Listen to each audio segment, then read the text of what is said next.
Patricia was mopping blood off the floor when she realized the man bleeding was still alive. Not her blood, not her problem. That was what the agency had drilled into her before placing her inside this assignment. Clean what you are told to clean.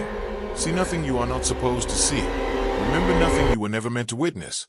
And return to the dormitory by 9 without exception. $40 a day. No questions entertained. She had been executing that arrangement with mechanical precision for 11 consecutive weeks inside the most heavily fortified private residential compound in all of Seoul, a structure so deliberately erased from public record that its physical address appeared on no city registry, no governmental documentation, no satellite image, no digital cartography accessible anywhere on this earth. But the man on the floor was still breathing. Short, violent, involuntary intervals of breath. His fingers dragged across the surface Patricia had spent 40 minutes perfecting that morning, leaving deliberate dark trails through everything she had worked to make immaculate.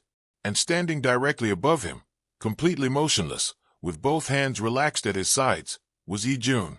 Not summoning anyone, not reaching for anything, not exhibiting a single physiological indication of distress. Just observing the man beneath him with the particular calibrated stillness of someone who had mentally concluded the outcome several minutes ago and was simply affording the situation adequate time to resolve itself. He had not registered Patricia's presence yet. That was her only leverage. 4 seconds, perhaps 5 if she controlled her breathing, before his peripheral vision completed its rotation and found her standing 12 feet away. A black woman from Lisbon, 29 years old. Full-figured in the particular way that made the agency's standard-issue uniform strain at the shoulders and pull at the hips, holding a mop, witnessing something that people in this compound did not witness and subsequently continue existing. What Patricia chose to do inside those 4 seconds would systematically dismantle every carefully constructed dimension of her life and soul, and then rebuild it into something she could not have engineered in her most elaborate imagination. She did not run. Welcome to the channel. If you are new here, this is exactly the kind of story we tell in this space. Stories that will make you question everything you think you know about power, identity, and what happens when two people who were never supposed to meet find each other anyway, in the most catastrophic and beautiful way imaginable. Hit that subscribe button right now because this story has a part 2 and you cannot afford to miss it. Drop a comment. Tell me where in the world you are watching from. I want every single country in this comment section. Now let us get back to Patricia. Because those 4 seconds are almost up. And because everything, every last breathtaking thing in this story, begins with what she did inside them. She stayed. Not because she had calculated the probabilities and determined that remaining stationary was strategically sound. Not because courage arrived in her body like a wave she could ride. Patricia stayed because something deeper than strategy made the decision for her. Something that had been trained, over 29 years, to recognize the difference between a moment worth running from and a moment worth standing inside. Ye Joon turned around. For a prolonged, excruciating interval of time, he simply looked at her. Not the way the other men in this compound looked at her. The security personnel who catalogued her with the dismissive efficiency reserved for people they had decided in advance were not relevant. Not the way the senior executives looked at her during the rare occasions their paths crossed in corridor intersections, that elaborate, constructed non-acknowledgement of a woman whose physical presence they had collectively decided was either invisible or inconvenient, depending on the day. Ye Joon looked at her the way someone looks at something that does not fit the pattern they have been operating from. His expression did not reconfigure itself into anything readable. It remained composed, deliberate, entirely opaque. He was 41 years old. He had survived 17 years at the apex of something that destroyed people who were less perceptive than he was. Full-figured and something unflinching, unhurried woman holding a mop like it was the most natural object in the world, was registering in a way that his pattern recognition infrastructure was not immediately able to categorize. He crossed the distance between them in 4 unhurried steps. He stopped close enough that Patricia could observe the precise, controlled rhythm of his breathing. Up close, the thing that distinguished him from every other dangerous man she had encountered in her 29 years was not his physical construction or the almost architectural quality of his stillness. It was his eyes. Something operational lived behind them. Something perpetually running calculations nobody else in the room had access to. And underneath that operational quality, something else. Something quieter. Something that had been running a different calculation since approximately the moment he turned around and found her standing there, looking back at him without a single degree of flinching. "What is your name?" he said. "Patricia." "Patricia." He said it the way someone says a word in a language they are encountering for the first time, carefully, giving it weight, testing it against something internal. "You are not going to say anything about what you saw in this room." It was not a question. It was not a threat either, which was somehow significantly more alarming than if it had been. "I clean floors," Patricia said. "That is all I do." Something shifted almost imperceptibly in his expression. Not a smile. Something adjacent to one, the ghost of an expression that suggested she had said something he did not expect, in a way he was not entirely displeased by, as though the sentence had arrived and landed somewhere specific inside him, and he was not yet ready to examine the location. "Go," he said. She went. But here's what Patricia did not know as she walked out of that corridor with her mop and her $40 composure intact. Ye Joon stood in that doorway and watched her leave. Not as surveillance, not as a threat assessment. He watched the way she moved, unhurried, upright, carrying the full weight of her body with the particular, unconditional dignity of a woman who had never once in her life apologized for the space she occupied, all the way down the corridor, until she turned the corner and disappeared. And then he stood there for another full minute, looking at the empty space she had left behind. He had not done that before. Not once. Not for anyone.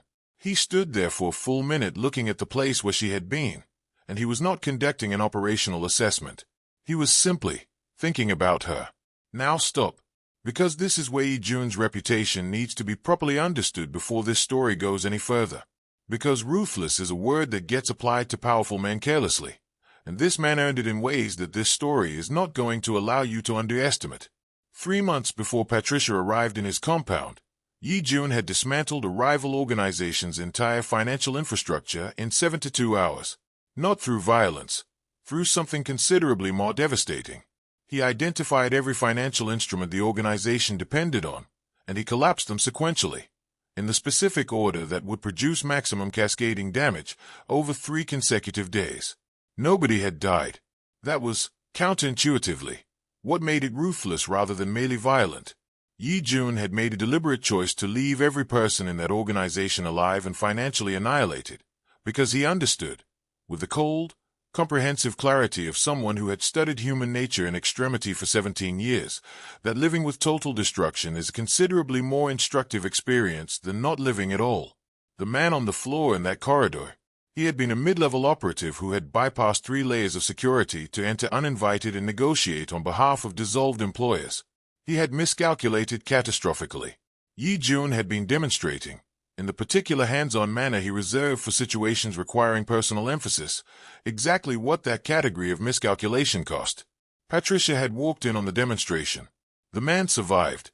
Patricia found out 3 days later when she saw him in the eastern courtyard, arm in a medical brace, wearing the expression of a man who had recently recalibrated his entire understanding of gratitude. She never asked what had happened, but she thought about it. More than was professionally appropriate for a woman whose entire operational mandate was invisibility. That was the first warning sign she chose not to examine too closely. Duck One had worked as Ye Joon's chief of personal security for 9 years. 9 years of accumulating expertise in the specific art of anticipating what Ye Joon was going to do before Ye Joon did it.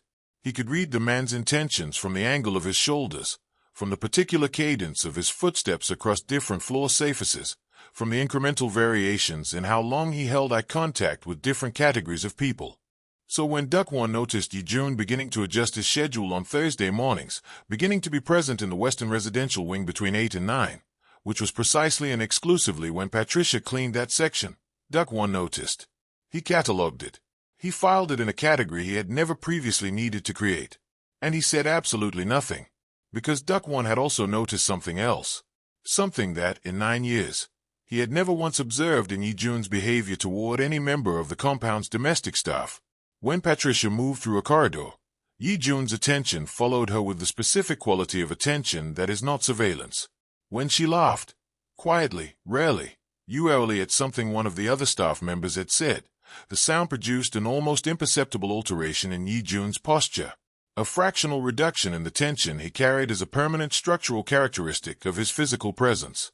As though the sound reached something in him that his professional composure could not entirely contain. Duck One was a meticulous man. He documented everything. He documented this in a private notation system he had maintained for 9 years and had never once shared with anyone, because some categories of observation are not yours to distribute. Patricia, for her part, was experiencing her own private form of psychological destabilization, because Ye Joon never spoke to her during those Thursday mornings. He was simply there, reading documents, taking calls, conducting himself with complete professional normalcy while Patricia cleaned around him with the focused concentration of a woman who was absolutely, categorically, entirely not thinking about him. She was thinking about him with a frequency and a specificity that was professionally catastrophic and personally unprecedented.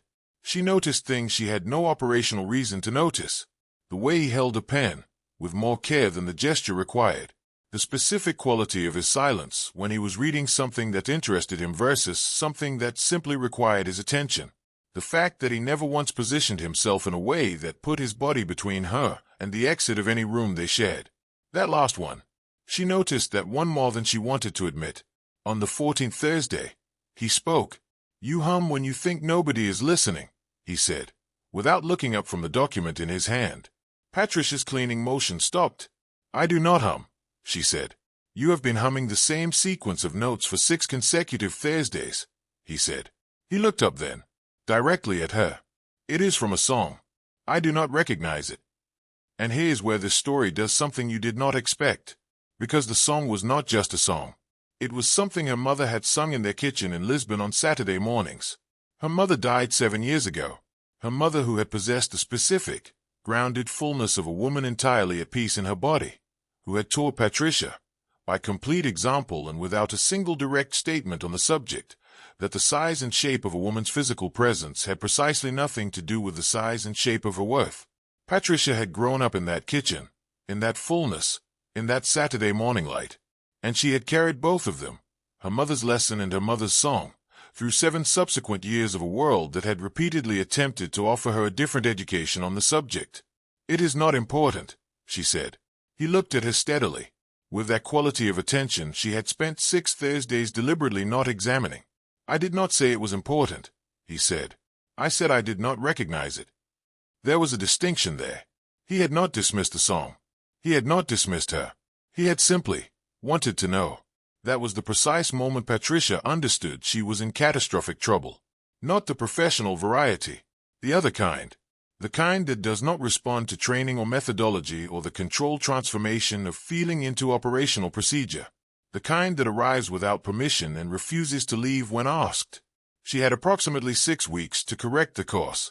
She did not correct the course. Now let me tell you what Patricia was actually doing in that compound.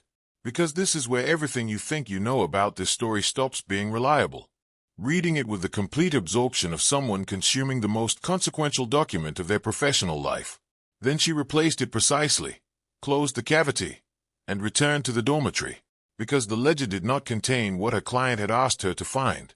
It contained something categorically more significant. The person who had hired her was not trying to expose Ye Joon. They were trying to locate his resources in order to appropriate them, specifically, in a manner that would simultaneously dismantle the financial architecture of every competing criminal organization in Seoul that Ye Joon had been, according to that ledger, secretly and systematically protecting for the past 6 years. That ruthless man who collapsed organizations in 72 hours, he had been using that same capability to stabilize the ecosystem around him, to protect the smaller organizations at the periphery of power. The ones that would have been consumed by any consolidating force if left unprotected. Ye Joon was not what Patricia had been contracted to believe he was. She needed 48 hours to process the implications. She got 40 minutes. There was a knock on the dormitory door at 11:47 in the evening. She opened it to find Ye Joon, standing in the corridor in a dark coat. His expression, the one she had spent 17 weeks learning to read and still could not fully decode, carrying something different tonight. Something that lived underneath the composure rather than behind it. "Get dressed," he said.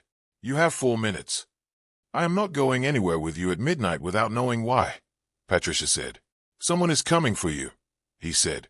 "They will be at the Eastern Gate in approximately 18 minutes. They are not coming to retrieve you.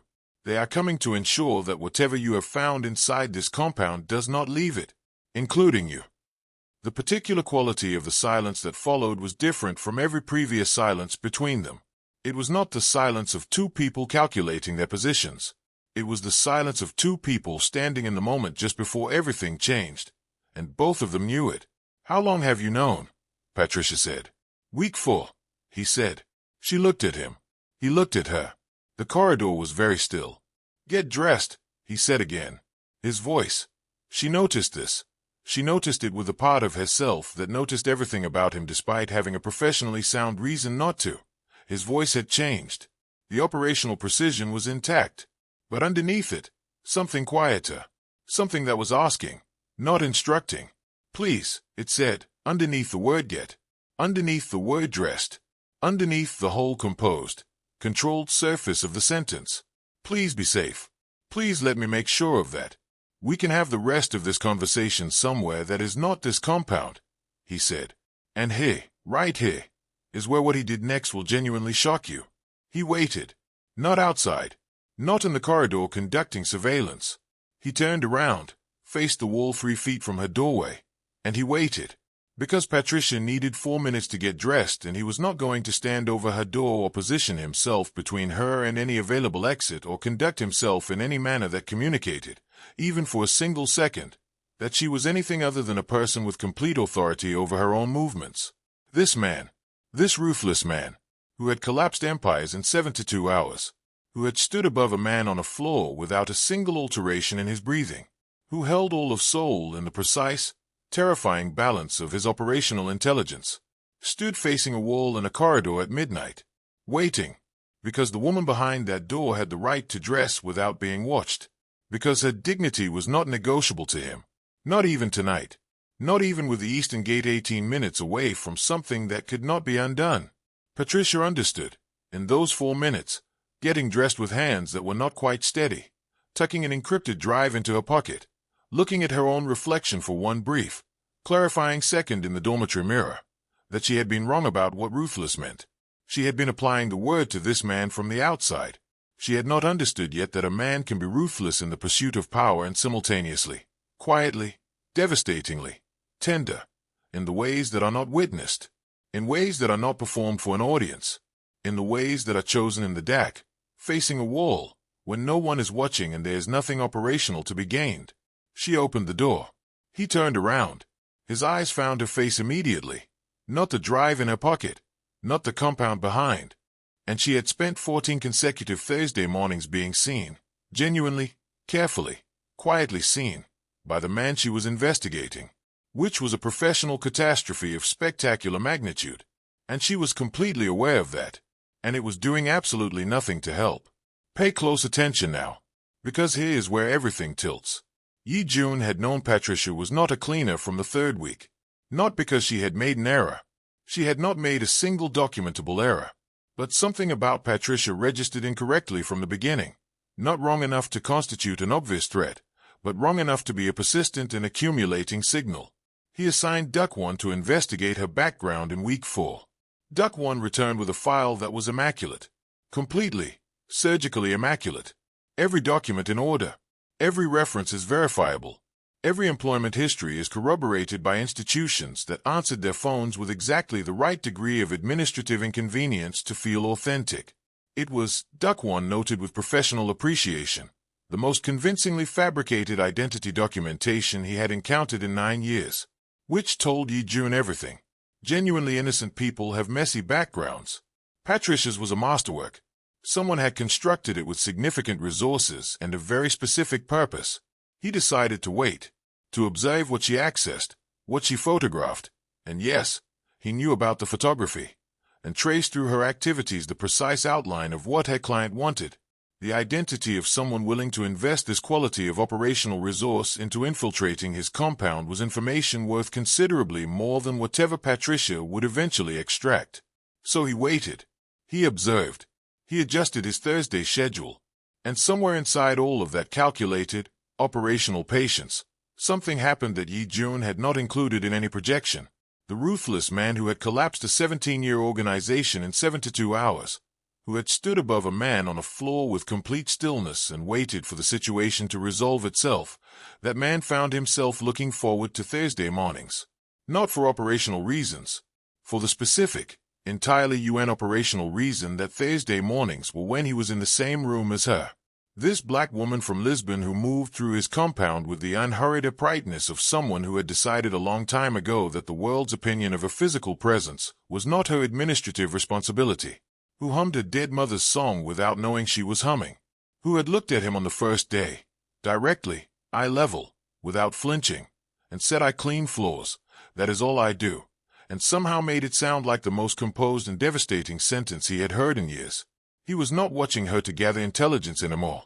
He was watching her because she was, without effort, without performance, without any apparent awareness of the effect she was producing, the most compelling presence he had encountered in 17 years of a life populated by people who worked extremely hard to be compelling.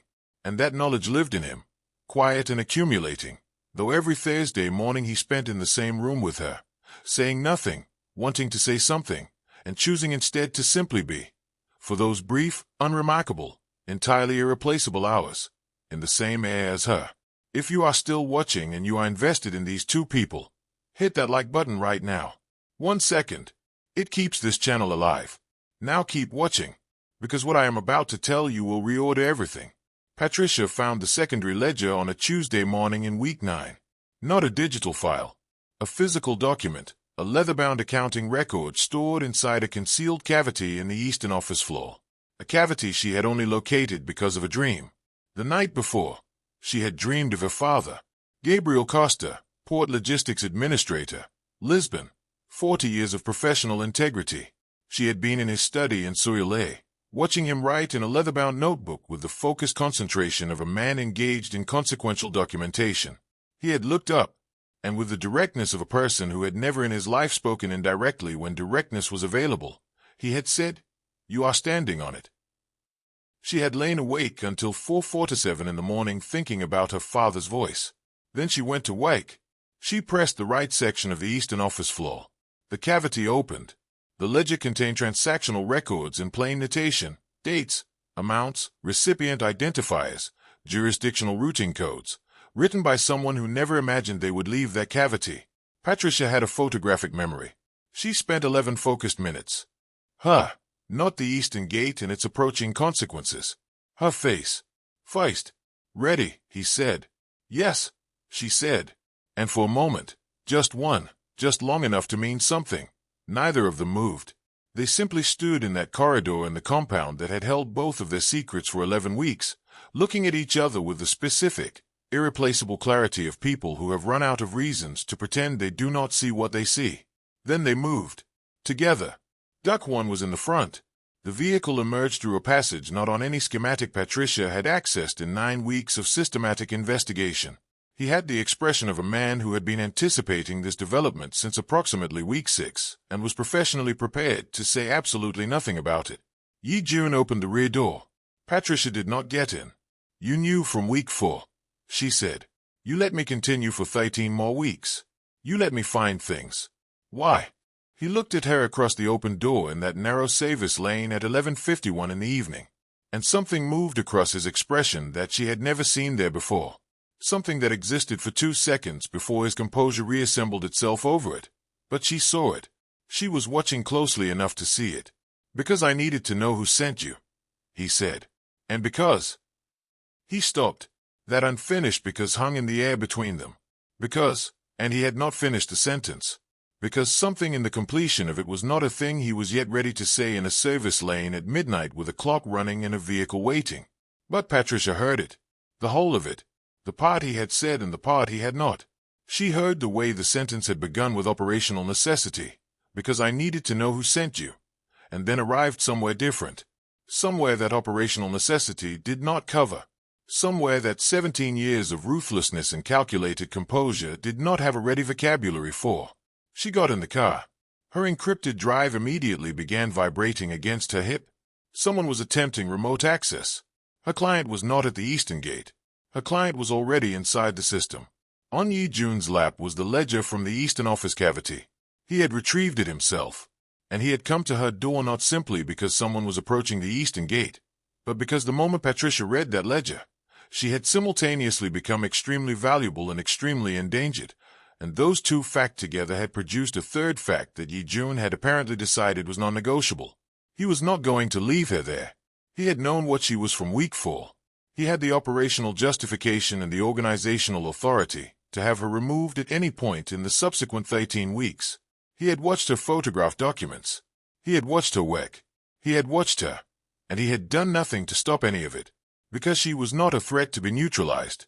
She was, in the architecture of what had been quietly building between them across 17 unremarkable Thursday mornings, something he did not have a category for, something he had not included in any projection, something that had arrived without announcement and refused to be operationally managed, and that he had been, with the focused, private, meticulous care of a man who does important things without telling anyone, protecting. Not her access to his compound. Not her investigation. "Hi, who is coming for me?" she said. He opened the ledger to a specific page. Transactions dated 14 months ago. Her client's transactions. "Dong," Ye Joon said. "He ran import logistics across the southern port for 11 years under my protective arrangement.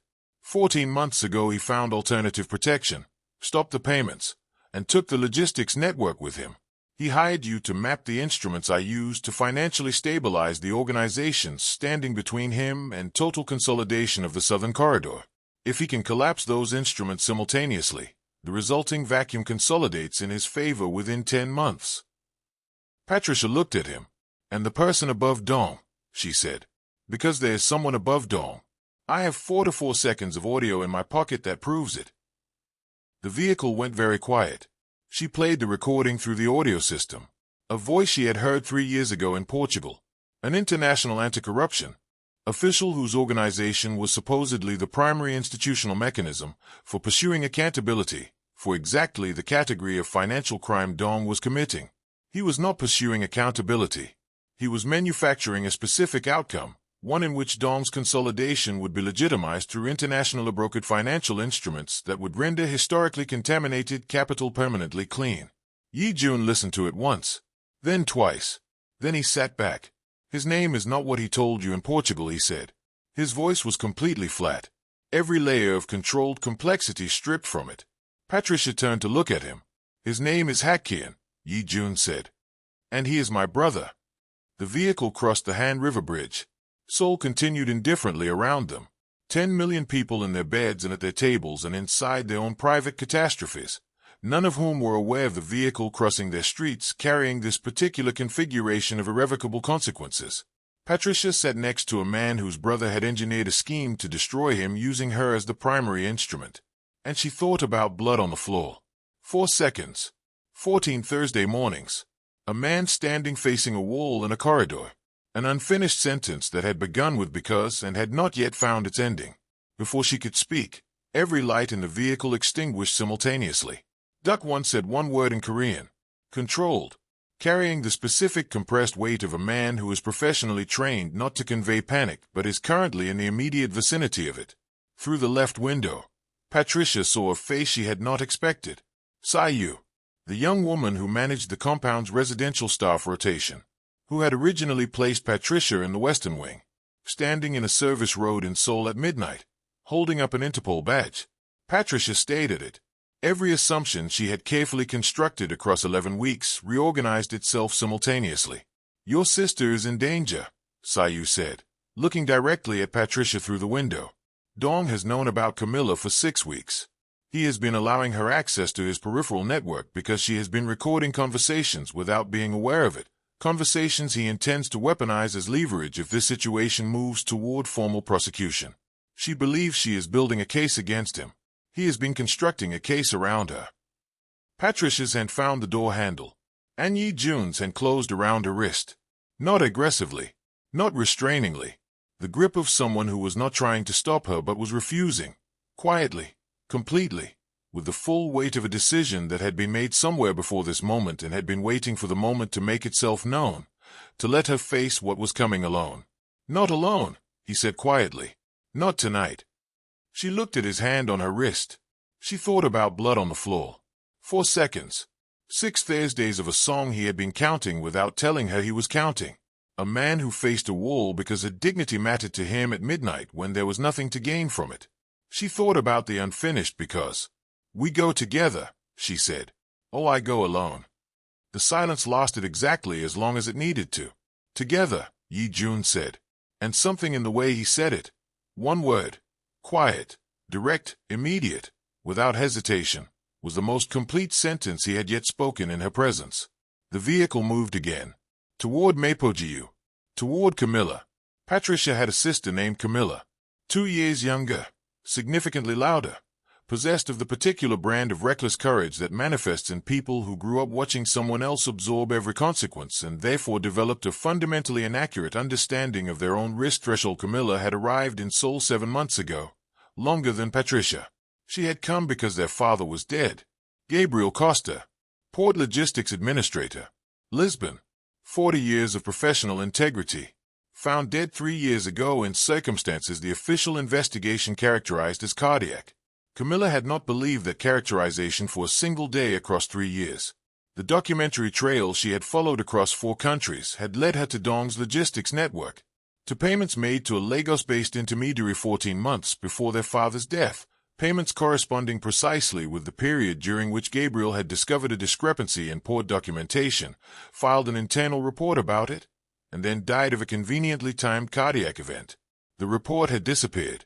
Then Gabriel followed. Camilla had been building a case. Alone.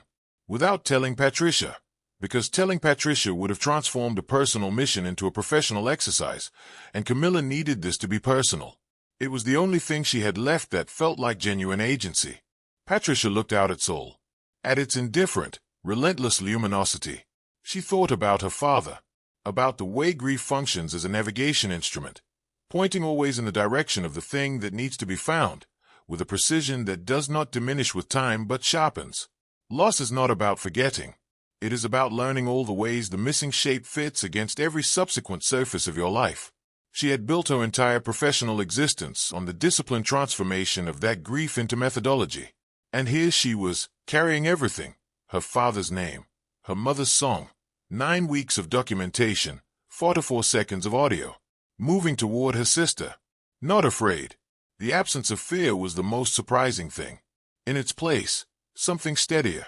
The particular quality of calm that arrives when a person finally understands, with complete and unambiguous clarity, exactly what they are doing and exactly why. She turned to look at Ye Joon. He was already looking at her. This happened sometimes. She would become aware that his attention had arrived on her face before she turned, as they had been there already and she was simply the last to know. 11 weeks of it. And it still, every time, without fail, produced something in her chest she had no professional terminology for. Tell me about your mother, she said. It was not the sentence he was expecting. She saw that in the almost imperceptible adjustment of his expression, the way a face reorganizes itself around a point of contact it did not anticipate. Because you have been listening to me hum her song for 6 weeks, Patricia said. And I think we have approximately 25 minutes before this vehicle reaches Maid and everything accelerates past the point where this conversation is possible. He looked out the window for a long moment. The city moved past them in its indifferent, luminous entirety. And then, in the voice of someone opening a room they have not entered in a very long time, he began to speak. What he said in those 25 minutes is between them. What can be said is this. His mother had died when he was 23. She had been, like Patricia's mother, a woman of substantial physical presence and absolute self-possession, someone who occupied space without apology and who had raised 2 boys in the specific understanding that the world's capacity for cruelty was real but not final, and that the correct response to it was to build rather than to flee. Ye Joon had built it. Hakuin had fled, into institutional legitimacy, into the appearance of justice, into the construction of a self that could not be hurt because it was wrapped in too many layers of official protection to reach. And in doing so, he had become the thing their mother would have been most quietly, devastatingly disappointed by. By the time the vehicle slowed in Maid, something fundamental had shifted in the interior architecture of both people in the ray. Not resolved, not concluded, simply named. The specific, irreplaceable relief of being accurately seen by someone who had every reason and opportunity to look away. The particular intimacy of 2 people who have stopped performing for each other and started simply being. In the same space, in the same story, carrying different versions of the same grief in the direction of the same room. Patricia thought. I have known you for 17 weeks and I have been lying to you for all of them, and you have known I was lying and you never once made me feel small because of it. She thought, when this is over, whatever it looks like, I do not know how to walk away from you.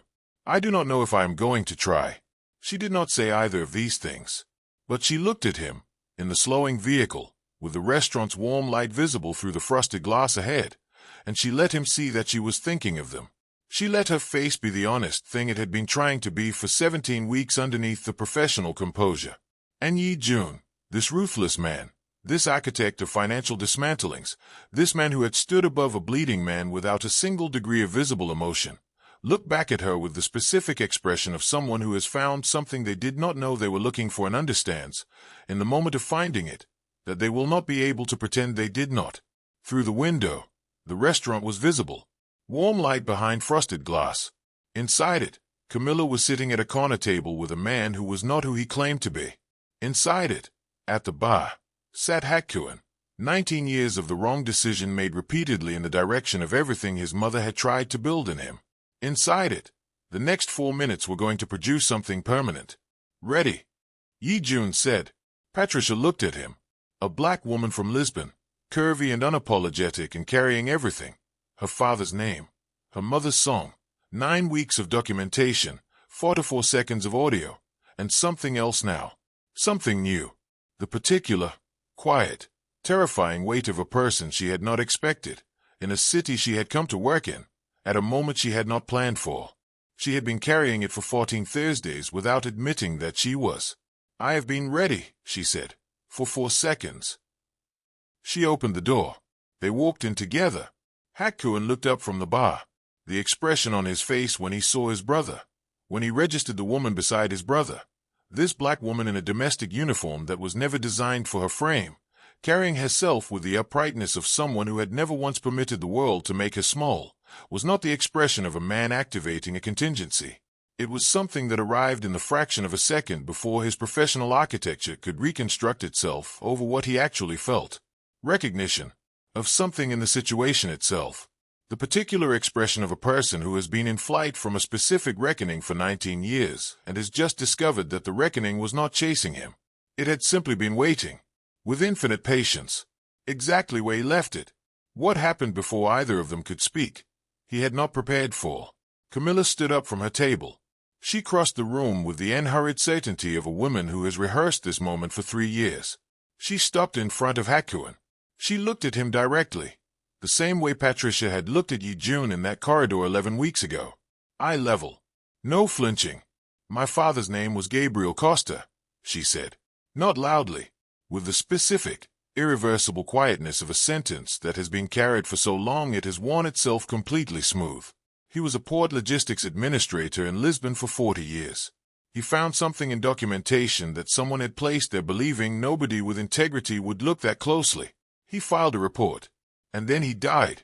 And I have been in this city for 7 months with 3 years of documentation that says you are the reason why. The restaurant was absolutely still. Hakkuen looked at this young woman from Lisbon who had followed his decisions across 3 years and 4 countries to stand in front of him in a restaurant in Portugal at midnight. Then at his brother. Then at the woman beside his brother. He looked at all 3 of them, and something happened in his face that none of them had anticipated. He closed his eyes. Just for a moment. 3 seconds. The particular closure of someone who has been running for a very long time and has just, in this specific room, in the presence of these specific people, decided to stop. And that is exactly where part 1 ends. Right there. In those 3 seconds. With Camilla standing in the middle of the room. Patricia 3 steps behind her. Ye Joon beside Patricia, standing exactly where he had chosen to stand since a service lane at midnight when he said together without hesitation, and Hakkuen with his eyes closed at the bar and 44 seconds of audio on a drive and 3 years of documentation in Camilla's bag, and the entire weight of every decision that led to this room suspended in the air between all of them. You need part 2. You already know you do. What happens when Hakkuen opens his eyes? What he says, and I promise you, it is not what you are currently predicting. The revelation about Patricia's original assignment that makes everything in part 1 look like an elaborately constructed introduction. The decision Ye Joon makes in this restaurant will make you stop and sit with it for a long time afterward. and the ending between two people who came into each other's lives as instruments of someone else's agenda and became, quietly, irreversibly, against every operational projection, something that neither of them had a category for. An ending that is not clean, not simple, and not the ending either of them would have designed for themselves, which is exactly what makes it the only possible truth. Drop part 2 in the comment section right now. The moment this comment section fills up, it goes live. If you are not subscribed yet, subscribe. Hit the bell. Hit the like button because this kind of storytelling takes everything. Tell me in the comments, did you feel the moment Ye Joon stopped lying to himself? Did you understand what he was really saying when he faced that wall? What do you think Hakkuen says when he opens his eyes? Drop your country. Drop part 2. And remember this. Patricia did not drop the mop. Not once. Not in 11 weeks. Not in 4 to 7 encounters with danger. Not when a ruthless man turned around and found her standing 12 feet away. Not when everything she had built in Seoul began to unravel and then rebuild itself into something unrecognizable. A curvy black woman from Lisbon who cleaned floors for $40 a day. Who hummed her dead mother's song without knowing she was doing it. Who moved through a compound full of dangerous men with the unhurried, full-bodied, unconditional dignity of someone who had never in her life apologized for the space she occupied, and who found, inside all of that, inside the last place she was looking, a man who had been quietly counting the weeks, adjusting his schedule, standing facing walls in midnight corridors, saying together before he could stop himself, and keeping a photograph in his wallet that had nothing to do with operational intelligence and everything to do with the fact that some people recognize sight in other people before they have any information that would justify the recognition, before language, before assessment, in the specific, direct, entirely incalculable manner of something that simply is. That is not a description. That is the whole story. Part 2 is coming. Drop it in the comments. I will see you on the other side. One last thing before this ends. Something that requires going back to the very beginning. The blood on the floor.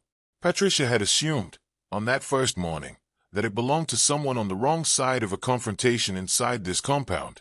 She had cleaned it efficiently, thoroughly, and without permitting herself to examine its implications beyond the professional parameters of her assignment.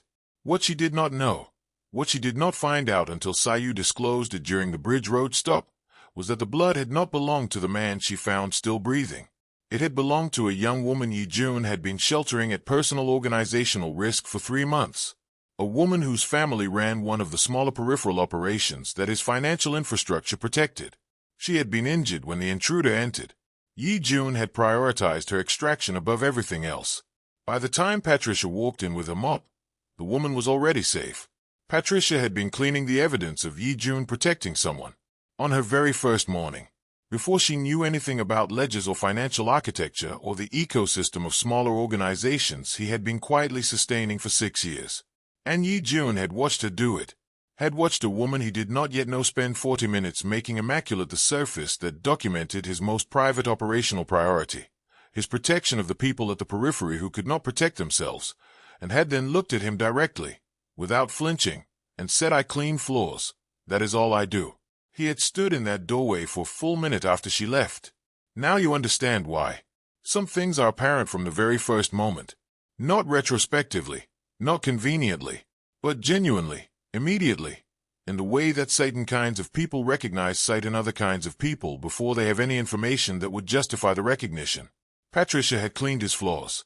He had run all of Seoul. And neither of them had been who they appeared to be. That is the beginning of every story that matters.